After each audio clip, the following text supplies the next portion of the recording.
Здравейте, брати и сестри българи! Тук съм и по дякон Атанас Стефанов съм, ако не ме знаят хората, в Българската православна църква.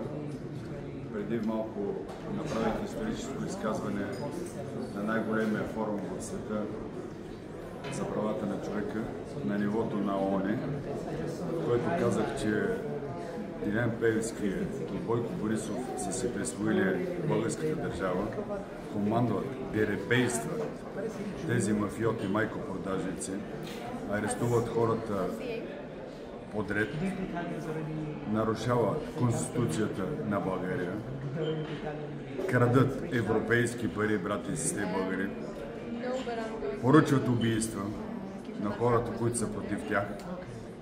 В това число и на мен са ми поръчали, хората ми го казаха по улиците. Брати и сестри българи, обединявайте се. Обединявайте се, защото тези идиоти, тези изроди, майкопродажници не се спират пред нищо. Тези хора ще продадат и майка България скоро.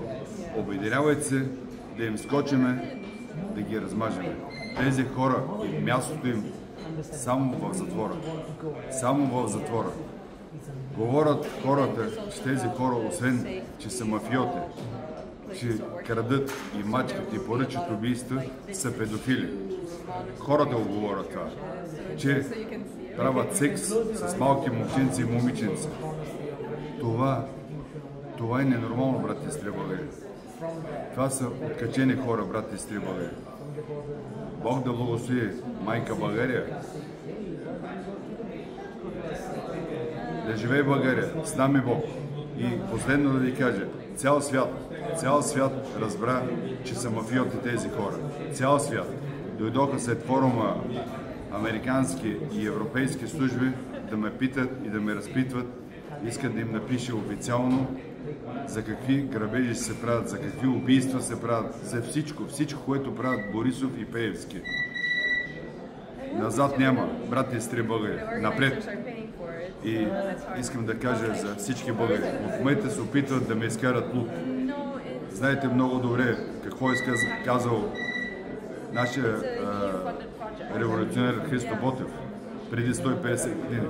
У нас свестните считат за луди. Така че не им се връзвайте. Истината търсете, както е казал нашия Спасител Исус Христос. Говорите истината, тя ще ви направи свободни.